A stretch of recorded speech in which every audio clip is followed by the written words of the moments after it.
Hello everyone, this is Dr. Anshli Srivastava, retired zoology professor, and this is my YouTube channel Adarsh Alia, a platform created for the students and of course also for the teachers who want to teach.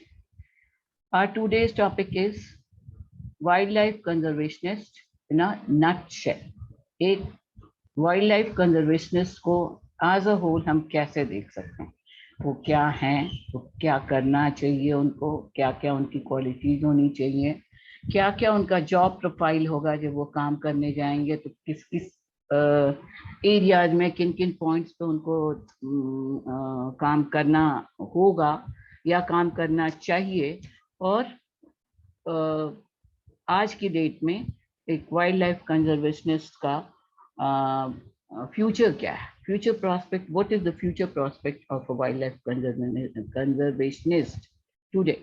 And this is the topic, as you can see, it has been given by some student only on my video itself. Last class जब हमने what after BSc zoology topic पे discuss किया था, उसी में एक query आई है कि वाइल्ड लाइफ कंजर्वेशनिस्ट के बारे में हम डिस्कस करें. So here I am.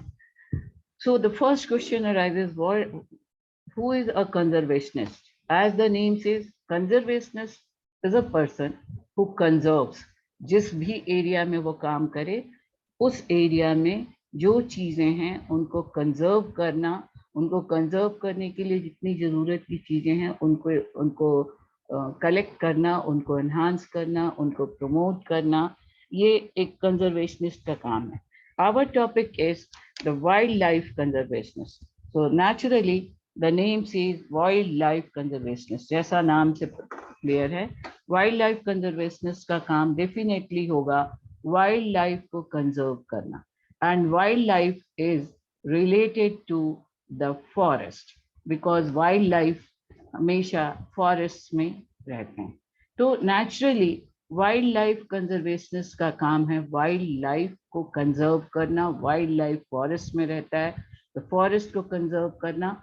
और कंजर्व करने का मतलब होता है जिस जिस स्थिति में है उस स्थिति को मेंटेन करते हुए उससे और ज्यादा अच्छी स्थिति में लाना और अच्छी स्थिति में एनहांस करना. क्या क्या चीजें रिक्वायरमेंट्स हो सकती हैं उनके लिए. तो again I will tell you कि मैंने पावर पॉइंट बनाया हुआ है, मैं बहुत सारे पॉइंट्स इसमें मैंने दिए हुए हैं, but just only not only we are discussing. एक पॉइंट वाइज को पढ़ने से अच्छा है कि ये पॉइंट आपके सामने है, इन पॉइंट्स को keeping in mind all these points हम जनरल डिस्कशन कर रहे हैं. और जहां पर मुझे जरूरत लगेगी पॉइंट्स, मैं अंडरलाइन पॉइंट्स या अंडरलाइन लाइंस को मेंशन करूंगी. Otherwise as in general we are discussing कि wildlife conservationist कौन है.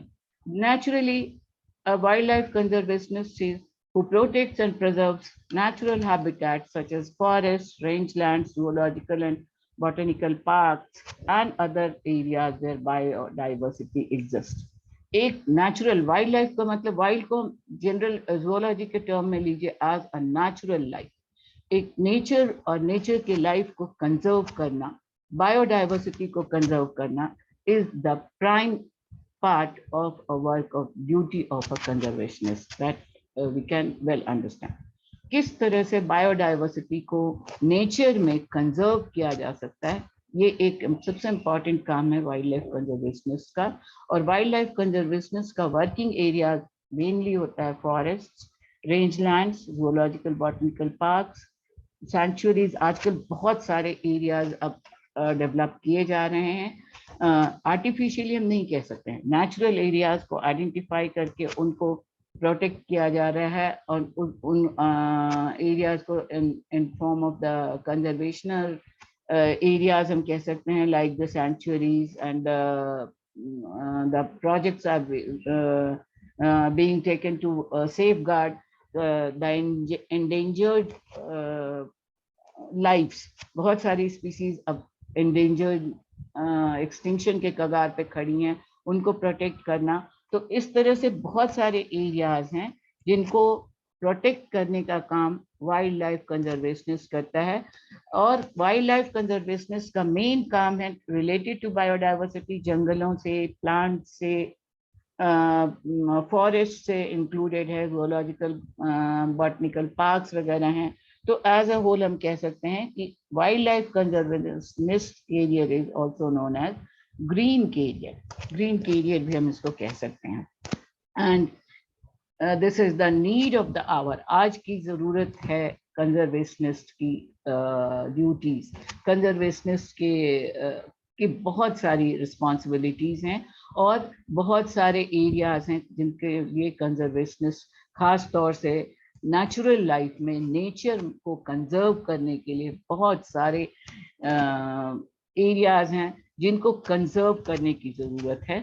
And that is the preserve natural habitats of earth। Conservationist का एक, अगर हम एक लाइन में कहें तो जो नेचुरल हैबिटेट्स हैं अर्थ पे, जमीन पे, संसार में जो नेचुरल हैबिटेट्स हैं उनको कंजर्व करना, उनको एनहांस करना, उनको प्रमोट करना, उनको एक्सेलरेट करना, we can say, is the need of the hour and is the main responsibility of a conservationist. हम इंडिया के प्रोस्पेक्ट में ज्यादा देख रहे हैं naturally, I thinking keeping in mind कि हमारे यहाँ के स्टूडेंट्स ने ये क्वेश्चन रेज किया है, तो इसलिए ज्यादातर जितने मेरे एक्सप्लेनेशंस हैं these are related to the Indian environment. But in the last I have mentioned some international organizations also जो work कर रहे हैं on this project। So these are the areas जहाँ क्या क्या काम हो सकते हैं conservationist के। Conservationist brings about positive changes to help the world deal with climatic changing phenomena like global warming, melting of glaciers, greenhouse effects, and several similar happenings। This is a very important work of conservationists। आप जानते हैं कि आज एक तरह से जो natural environment था, नेचुरल अर्थ के ओरिजिन के समय से या उसके काफी बाद से, उससे बहुत ज्यादा बहुत डिस्ट्रक्टिव चेंजेस आ चुके हैं। इतनी सारी नेचुरल फिनोमेना अब डिवास्टेटिंग फॉर्म में हमारे सामने आ रहे हैं, जैसे ग्लेशियर पिघल रहे हैं, ग्रीन हाउस इफेक्ट इतना ज्यादा हो रहा है जिसकी वजह से natural gases, natural environment destruct हो रहा है। बहुत सारे कैलेमिटीज अब हम इनको कह सकते हैं। पानी हर सीजन में जो नेचर ने बनाया था हैप्पीली लिव करने के लिए, वो हर सीजन अब एक्सट्रीमिटीज पे पहुंच रहा है और वो हर सीजन अर्थ को, वाइल्ड लाइफ को, नेचुरल हैबिटेट को डिस्ट्रॉय करने की कगार पे पहुंचा हुआ है। तो नेचुरली कंजर्वेशनिस्ट का वर्क होगा इस परिस्थिति को जितना हो सके हटाना और नेचुरल एनवायरनमेंट को मेंटेन करना, सस्टेनेबल एनवायरनमेंट को बनाना। ये है एक कंजर्वेशनिस्ट का काम। दूसरा, आज का एक और हम बहुत बड़ी चैलेंज फेस कर रहे हैं, that is the extinction of species. ये एक नेचुरल फिनोमेनन है, हम ये नहीं कह सकते हैं कि ये कोई अननेचुरल फिनोमेनन है या बहुत ज्यादा हमारी सारी गड़बड़ियों से ही, विकास के कॉजेज की वजह से ही हुआ है।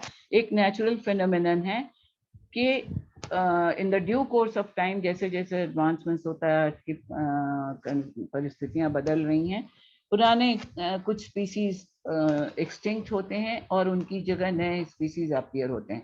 ऑफ कोर्स आज ये परिस्थिति बहुत ज्यादा डिसबैलेंस्ड है। बहुत सारे स्पीसीज, जैसे natural day to day life में देखिए आप, क्रोज एक्सटिंक्ट हो रहे हैं, स्पैरोज एक्सटिंक्ट हो रहे हैं। इन सब एंडेंजर्ड स्पीसीज में ये नेचुरल लाइफ जो हमारे रोज के डेली लाइफ में हमें दिखते थे, वही अब एक्सटिंक्शन की कगार पे हैं। सो ऐसी कंडीशंस को, बहुत सारे फ्लोरा फौना जो एंडेंजर्ड हैं उनको मेंटेन करना, ये भी काम एक कंजर्वेशनिस्ट का बहुत जरूरी काम होगा। So these are some of the area जिन पे कंजर्वेशनिस्ट को काम करना होगा। सो लेट अस सी कि उनको काम करने के लिए कैपेबिलिटी उनमें क्या क्या होनी चाहिए। They must be capable of their analytical skills, उनमें डेवलप होने चाहिए बहुत सारे। एक्चुअली एक कंजर्वेशनिस्ट का काम है, वर्क प्रोफाइल अगर हम देखें तो उनको बहुत तरह के इंपॉर्टेंट काम करने होंगे। सबसे पहले उन्हें एनवायरनमेंट की जो कंडीशंस है उनको मेंटेन करना होगा। तो मेंटेन करने के लिए पहले तो उनको जानना होगा कि क्या कंडीशंस हैं, पोल्यूशन का की स्थिति, हैबिटेट एंड हैबिटेट्स के सराउंडिंग एरियाज में जो स्पीशीज हैं उनकी conditions. Then they have to focus on researching and planning. तो सर्वेइंग उनका काम होगा, लैब वर्क उनका काम होगा, रिसर्च उनका काम होगा। उनकी उन्हें आइडेंटिफाई करना होगा कि किन किन कंडीशंस को प्रमोट करना है, किन किन कंडीशंस को अवॉइड करना है। So that may be the areas of the analytical skills, analyse करना उनको सीखना होगा, उनको लेबोरेटरी वर्क जानना होगा, उनको एक जनरल हम देखें तो they have to be the critical thinkers who are passionate about preserving wild life and their habitats. अगर एज अ होल हम देखें तो हम चार ब्रॉडर एरियाज में बांट सकते हैं एक कंजर्वेशनिस्ट के काम को। पहला काम हो गया उनका to preserve the biodiversity including the flora and fauna. दूसरा इंपॉर्टेंट काम है उनका to maintain the forest ecosystem और to enhance, to promote जो forest ecosystem है उसको मेंटेन करना भी, उसको establish करना, उसमें जो डिफेक्ट्स आ रहे हैं, उनमें जो प्रॉब्लम्स आ रहे हैं उनको सॉल्व करने की तरफ काम करना। और मेन फॉरेस्ट इकोसिस्टम्स हैं ग्रेजिंग लैंड और grass land ecosystem, then marine और ocean ecosystem, and then the grazing and grassland, the marine ecosystem, and the environmental conditions, then biodiversity. These are the forest ecosystems on which we have to work. The soil ecosystem, water ecosystem including the rivers in the forest, then ocean, then grazing land, then grassland. These are some of the main ecosystems found in the wildlife, जिनको maintain करना, जिनकी सैनिसिटी maintain करना, जिनको promote करना, और उसके लिए क्या क्या काम करना है वो ड्यूटीज हो जाएंगी कंजर्वेशनिस्ट की। तो ये कुछ इंपॉर्टेंट पॉइंट्स हैं जिन पर ध्यान देने का जॉब प्रोफाइल कंजर्वेशनिस्ट का हम मान सकते हैं। एक और इम्पॉर्टेंट पॉइंट है फॉरेस्ट फायर, जो अब आजकल बहुत ज्यादा, हालांकि ये आजकल नहीं, जब से फॉरेस्ट हैं तब से फॉरेस्ट फायर्स होते रहे हैं, but now these are day by day, शायद नेचुरल कैलेमिटीज की वजह से, एनवायरमेंटल चेंजेस की वजह से, ग्लोबल वार्मिंग की वजह से, ग्लेशियर मेल्टिंग की वजह से, बहुत सारी वजहें हैं जिनकी वजह से ये फॉरेस्ट फायर का इंसिडेंट बढ़ता ही जा रहा है। तो ये भी एक बहुत वाइड एरिया है कंजर्वेशनिस्ट का, या फ्यूचर प्रोस्पेक्ट वाइल्ड लाइफ में काम करने वाले जो चाहते हैं कंजर्वेशनिस्ट की तरफ अट्रैक्ट होने का, उनके लिए भी ये भी एक बहुत वाइड एरिया है। फॉरेस्ट फायर्स का कॉजेज आइडेंटिफाई करना, कॉजेज को मिनिमाइज करना, डिमिनिश करना, या फॉरेस्ट फायर्स को कंट्रोल करना। तो this is fire control department भी इसमें, फायर ब्रिगेड डिपार्टमेंट भी अब एक नया तो नहीं कहेंगे, ये पहले से था, बट एक और एरिया है जिसमें कि एक आप जॉब प्रोस्पेक्ट के हिसाब से ये भी एक एरिया है जिसमें आपको काम करना हो सकता है। So these are all the duties, key duties for a conservationist, जिनको क्या क्या ड्यूटीज उनकी होती हैं। नाउ फील्ड वर्क, अब उनका काम होगा, एक फील्ड वर्क है, रिसर्च वर्क है, एडमिनिस्ट्रेशन है, एक काउंसलर का भी उनको काम करना होगा, क्योंकि फॉरेस्ट वाइल्ड लाइफ जब है तो वाइल्ड लाइफ से related हैं indigenous tribes and tribals. This is also a very important aspect of a conservationist.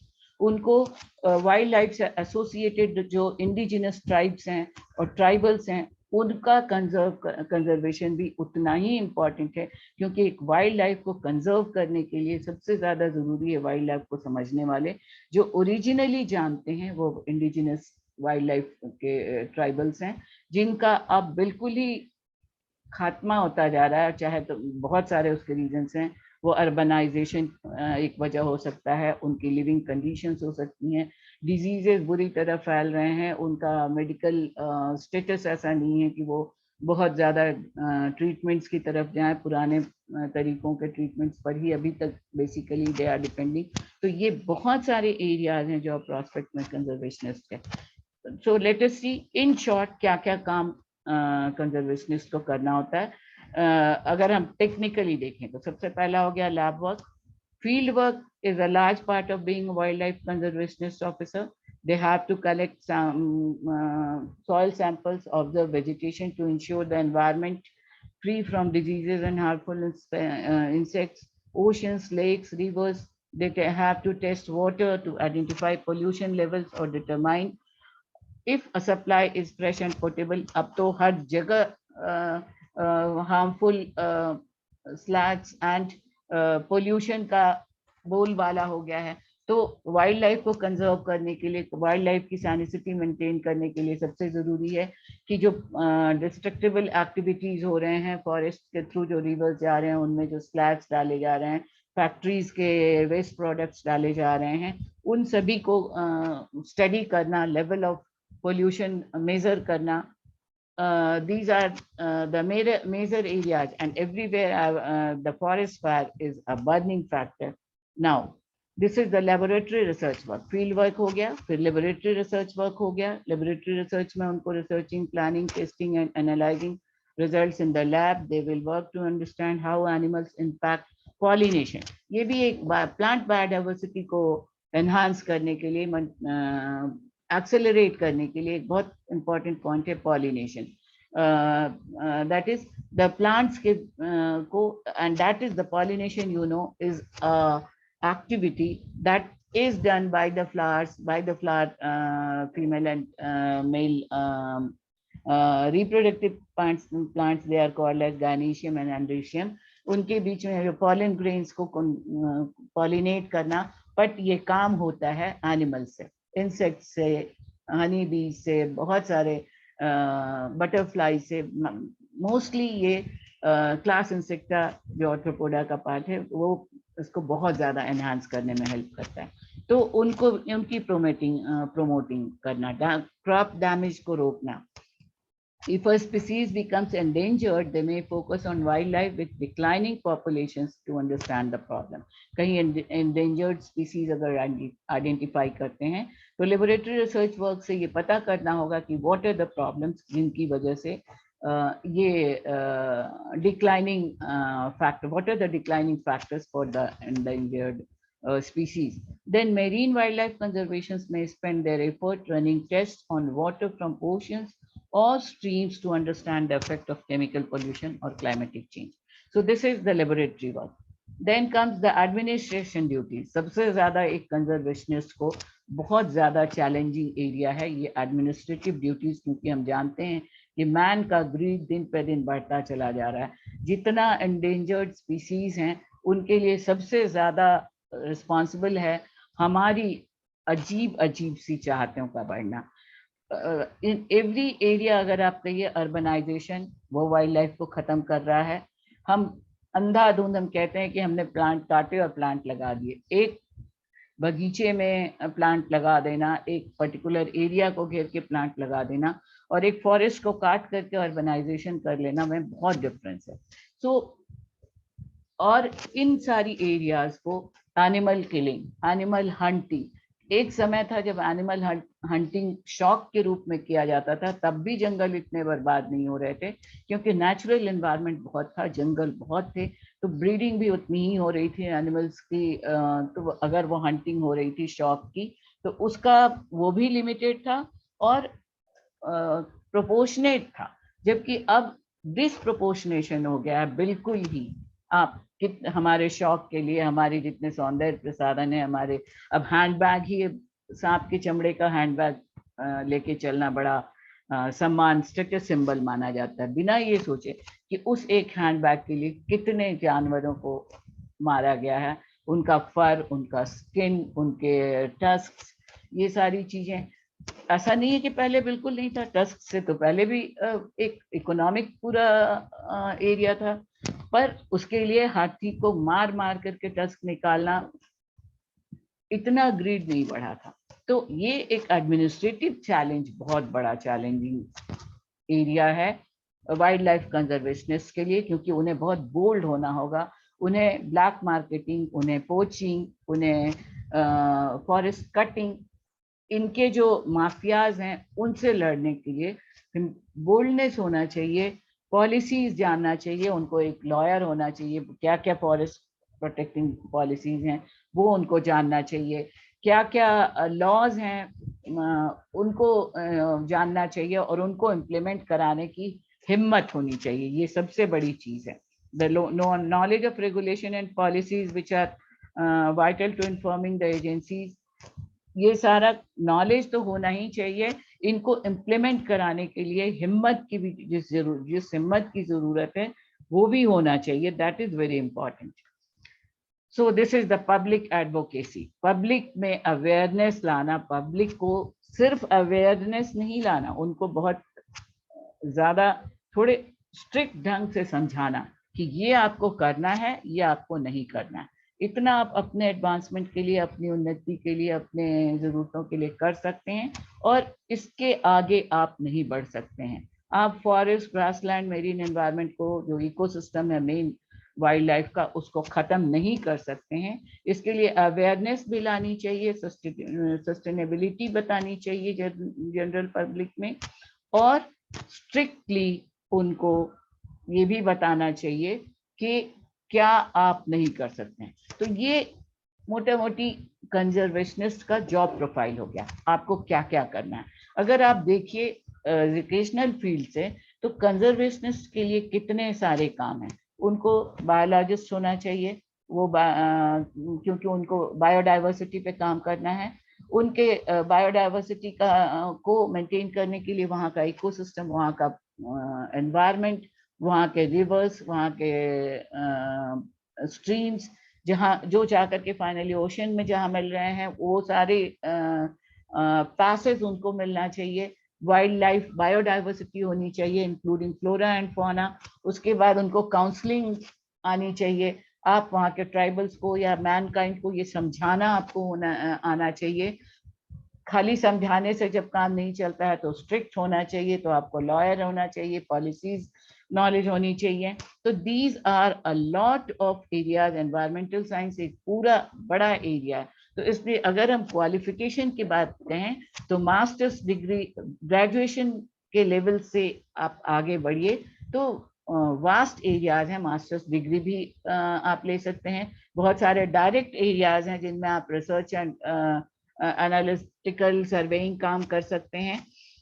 So these are some of the educational requirements जिनमें कि you can go for the wildlife conservationist, जिसमें general एक BSc level से शुरू कीजिए, BSc level, masters level, then these are certain particular areas: marine biology, sustainable aquaculture, wildlife and fisheries biology, environmental science. These are special lines in which you can go. अभी I just forgot to mention here fire works, fire brigade का, fire technology पर भी आप जा वाला area भी इसमें अब इंक्लूड हो जाएगा। एग्रीकल्चर तो ऑलरेडी इंक्लूडेड है। Policy analyst, consultants, economist, so psychologist, there are vast areas for the conservationist. Now these are a few top degrees जो आफ्टर ग्रेजुएशन भी उनको बहुत सारा मिल सकता है, और एडवांसमेंट प्रोजेक्ट, अपने प्रॉस्पेक्ट को हाईलाइट करने के लिए, प्रॉस्पेक्ट को बढ़ाने के लिए ये कुछ पर्टिकुलर एरियाज हैं, like marine biology, wild life and fisheries, environmental science, many careers related to wildlife conservation, and plenty of options to choose from when it's time to transition. Time to time आपको transition का भी आगे बढ़ने के लिए prospect में transitional aspects भी देखने होंगे. So these are the areas which if you go through, you can raise, आप बहुत आगे बढ़ सकते हैं अपने इस वाइल्ड लाइफ कंजर्वेशनिस्ट के एरिया में. Now this is survey I've taken from Unity College survey. This is the citation taken from the Unity College site, जिसमें एक्चुअली आज की स्थितियां इसमें दिखाई गई हैं, जिसमें कि आज की समय, this is based on Indian industries and in Indian conditions के एनवायरनमेंट या वाइल्ड लाइफ या नेचुरल कंडीशंस को मेंटेन करने के लिए किस एरिया में कितना काम हो रहा है. And this is the federal government में 29.3 जॉब प्रोस्पेक्ट्स या द फ्यूचर प्रोस्पेक्ट कितना है. तो federal that is the central government में 29.3% है, स्टेट गवर्नमेंट में 23.8% है, लोकल गवर्नमेंट में 20.6% है, सोशल एडवोकेसी में 12.8% है. And see the poor condition of the educational areas, that is शिक्षा और शिक्षण, पढ़ना और पढ़ाना, 5.5% and 4.5%. so we can it can be directly seen, ये सीधा दिखा रहा है कि कितना सडन फॉल है एजुकेशन, पढ़ने और पढ़ाने में, वाइल्ड लाइफ के बारे में. आप पढ़ेंगे तभी पढ़ा सकेंगे, तभी जागरूक कर सकेंगे. हम इंजीनियरिंग पढ़ ले रहे हैं, हम डॉक्टरी पढ़ ले रहे हैं, बहुत सारे एरियाज में पढ़ के इंडस्ट्रियलाइजेशन की तरफ चले जा रहे हैं. ये बनाना, वो बनाना, घर बनाना, बिल्डिंग बनाना, सब देख रहे हैं. ये नहीं देख रहे हैं कि जो बना है उसको बिगाड़ के नहीं बनाए. और वो तभी देख सकेंगे जब हम एजुकेटेड होंगे, हम अवेयर होंगे द कंडीशंस के. And that is why it is said कि अगर एजुकेशन नहीं है तो आगे बढ़ना बहुत मुश्किल है. So we are looking here, this is the area जिसमें बहुत ज्यादा प्रॉस्पेक्ट है, जिसको बढ़ाने की जरूरत है. Now what is the job outlook for conservationist, that is the future prospect. आगे क्या क्या प्रॉस्पेक्ट हैं, अब जितनी चीजें हम अभी बताते आए हैं, तो हर प्रॉस्पेक्ट, हर एरिया, किस किस एरिया में कंजर्वेशनिस्ट, वाइल्ड लाइफ कंजर्वेशनिस्ट को आगे बढ़ने का स्कोप है. दीज आर एवरी एरिया, हम कह सकते हैं. लॉ में है, पॉलिसीज में है, इकोनॉमिक्स में है, एनवायरमेंटल साइंस में है, general zoological and botanical science में है, साइटोलॉजी एंड जेनेटिक्स में है, बायोटेक्नोलॉजी में है. वो जो बायोलॉजी के ब्रांचेस हैं वो तो हैं ही, उनके अलावा कुछ और फील्ड्स हैं, आर्कियोलॉजी, कल्चरल हेरिटेज, इकोलॉजी, जिनमें कि प्लांट और एनिमल को स्पेसिफाई करके पर्टिकुलर एरियाज हैं. Then a conservationist also can adapt to other professions such as soil scientist, plant scientist, but this field of conservation is flooded with wildlife conservationists.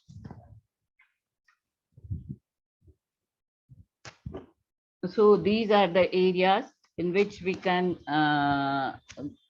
search the future prospects. Climate changes conservationists are also among famous conservationist jobs. So these are the growth, average growth percentage is 6% average job growth in the industry for conservationists. The new jobs will be created in federal, state and local government. That these no need of reading each and every sentence of this presentation. You can go through. We are discussing some important points. इसमें technician की भी line है, researchers की line है, कुछ private organisations हैं like the conservationists at their developmental programs, research and technology programs. So the job growth in the field is expected to rise both in public as well as private sectors.